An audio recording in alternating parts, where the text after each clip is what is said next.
काही कवी, साहित्यिक व त्यांची टोपण नावे. ओके. कृष्णाजी केशव दामले, राम गणेश गडकरी, विवा शिरवाडकर, त्र्यंबक बापूजी ठोंबरे, शंकर केशव कानेटकर, प्रल्हाद केशव अत्रे, आत्माराम रावजी देशपांडे, दिनकर गंगाधर केळकर, काशीनाथ हरी मोडक, विनायक जनार्दन करंदीकर, यशवंत दिनकर पेंढारकर, नारायण सूर्याजी पंत ठोसर, मोरोपंत रामचंद्र पराडकर,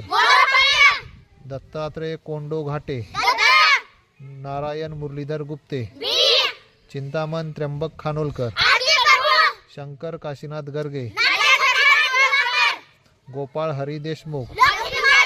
माधव त्र्यंबक पटवर्धन, लता मंगेशकर,